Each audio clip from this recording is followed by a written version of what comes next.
So the next piece that you're going to need is that lovely effect size data. In this case, I was coding for PVA prevalence. So what I really needed was the overall N, the number of people in the sample, and the N of the groups that did have parental verbal abuse.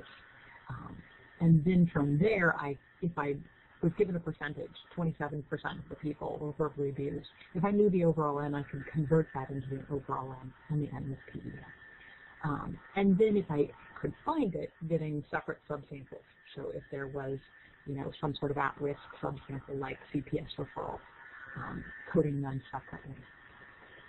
If what we're looking at are correlations, log odds ratios, those are fairly, the data you need for those can be fairly simple. There aren't quite as many possibilities for that. I'd look through the calculator, one of the Wilson calculators, and look at the variations that you could be looking for if you're creating that part of your code sheet.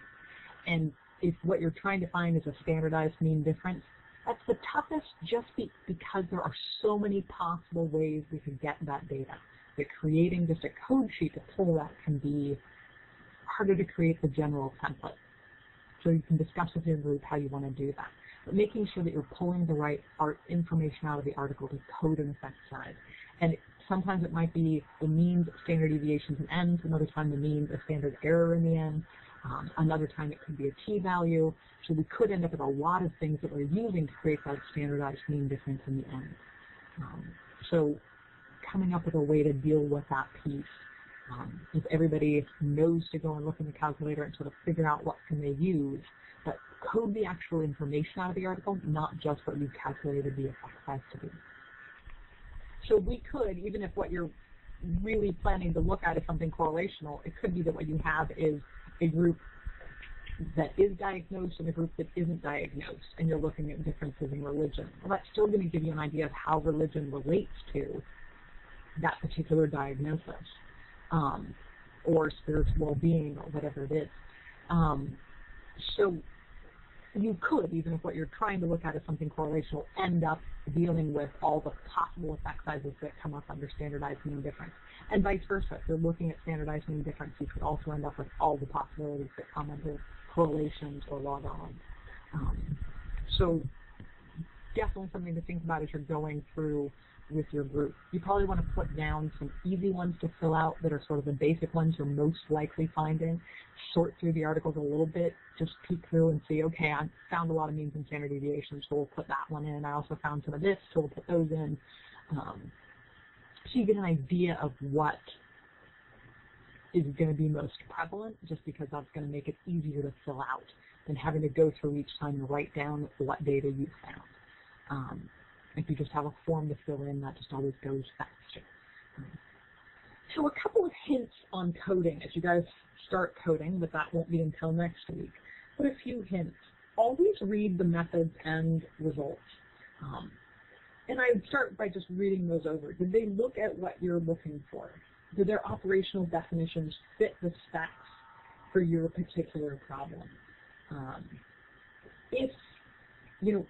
Don't start coding all of the sample data until you know whether or not it actually applies. And then start at the end. Code the effect size data first. If what you find is there isn't enough data in there to actually code the effect size, then you don't need to code all the sample and study data. So start at the end. Start at the effect size. Make sure you can find what you need. Shira and I were trying to code for her effect size form last week, and she'd found this great article, and unluckily we could get the effect size, no problem. What we couldn't get was the variance attached to it. We couldn't calculate V. And we went through and spent all kinds of machinations trying to get this data out of it. But unluckily, they had weighted the sample because some groups were overrepresented and some groups were underrepresented. So they had weighted the sample. So in the end, we couldn't figure out what the actual cell sizes were to go back and recreate the variance for the effect size. So there was no way to actually get what we needed out of that article. Because you get the effect size, But that's not enough. We also have to get that variance for the effect size so we can calculate the rest of the stuff we're going to need for the meta-analysis. And we'll get to those calculations in like 3 more weeks. So we need not just the, R equals 72, we got 0.72, but we also need enough data to calculate the weight for that, which for an R is pretty easy. We just need the n size and we can move ourselves there. But this one, we couldn't. So in the end, she ended up having to go and find a different article. So start at the end. Code the effect size first. It's going to be the hardest piece to actually get your hands on and pull out of the data. And if there's no data, then you don't need to code the rest of it. Just write, non-codable on the top of the coding sheet. That number, if you're actually running the whole meta-analysis for each article that you found in PsycInfo, you'd write down, not applicable. They didn't actually measure anything, or it wasn't, they measured things, but it wasn't codable. And that would be this instance. And then don't code in a vacuum. Use your team. If you're running across something and you're banging your head against the wall like Shira and I were last week, 2 brains tend to work better than just one. But don't use your second coder. So if you're working on a particular article, make sure it's not your second coder that you're leaning to for help on this one. If you have questions, post them in the forum, post them for your team, ask your teammates, etc. Try to do it on your own, of course, but if you're stuck on one and you want to get some ideas on that, use your team. Put it on the forums and I'll pop in and answer stuff too. There are going to be things that are going to be difficult to figure out. And then, and probably most importantly, note where you got stuff. It's a very technical way to say, make sure that you circle and highlight and take notes on your articles as you're finding things. Sometimes it can be months before the second coder gets around to doing that article. In this class, it'll only be a matter of weeks, but even then, if 3-4 weeks have gone by since you coded that article and the second coder is coming up with something different, you're going to need to come up with a common ground. You're going to need to defend what you came up with or understand the differences between what they came up with and what you came up with. If you can't remember why you answered it at 0.87 or why you wrote down code as 1, you're going to be stuck having to reread and recode stuff. So highlight, circle, write notes in the margins. If you have to guesstimate something, then write in sort of what your thought process was so that you'll be able to recall it a month from now, or if it was a real meta-analysis, possibly 6 months, 8 months, a year from now. Having to figure out why you coded it that way is going to be important to make good notes for yourself. And then guessing.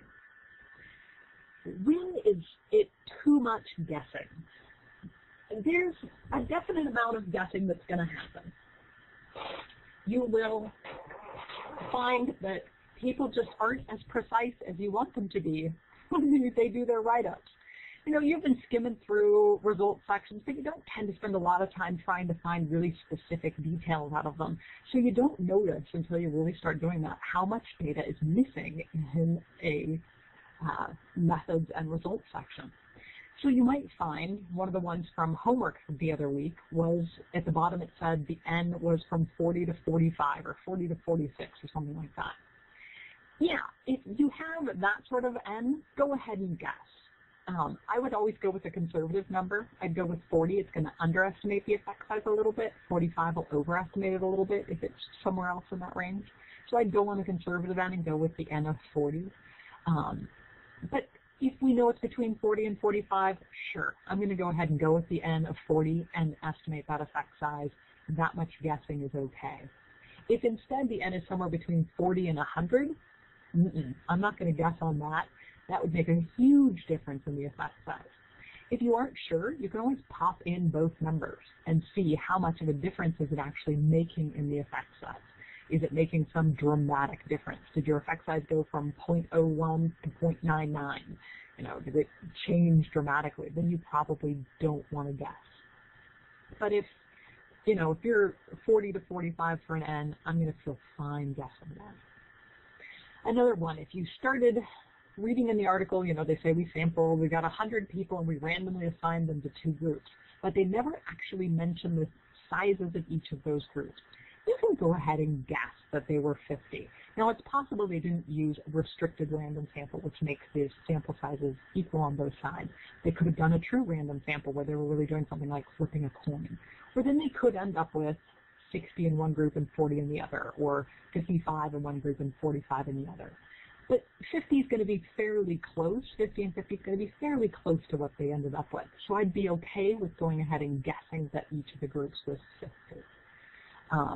But if what you had was, they started with N, but they had some sort of pre-existing groups, well, I don't have any reason to believe that those were equal in size. So say we had 100 people, and they were from some of them were participants in AA and some of them weren't.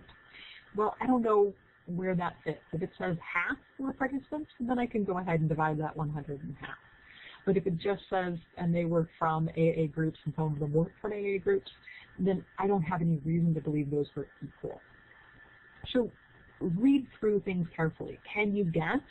Yeah, but make sure you write a note on the side of the article or somewhere on your coding sheet that lets you know how did you come up with that 50 and 50 for N sizes, or how did you come up with that N of 40, or whatever it is you ended up guessing.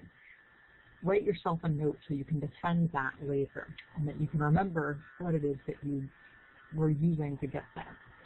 Any questions on that piece? That'll be one of the least comfortable things that you do, my guess is.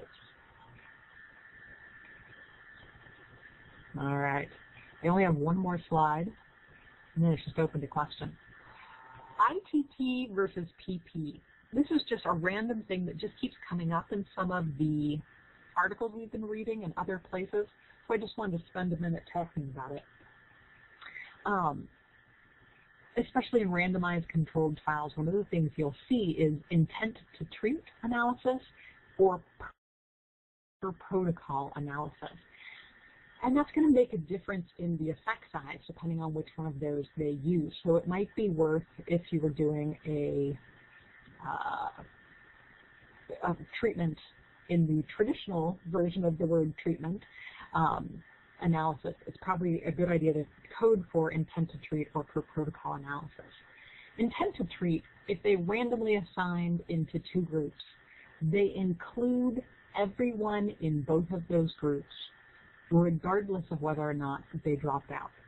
So the people in the treatment group may never have attended even a single session, but they still include them in the treatment group. So we're still going to look at their outcomes, even if they never did a single day of treatment. On the other hand, if what we're doing instead is per protocol analysis, then what we're looking at is only the people who actually completed treatment compared to our control group. Now, intent to treat analysis, the pro for that is that it protects against inflation of the effect size. It's due to the most at-risk people are probably going to be the ones who are likely to drop out.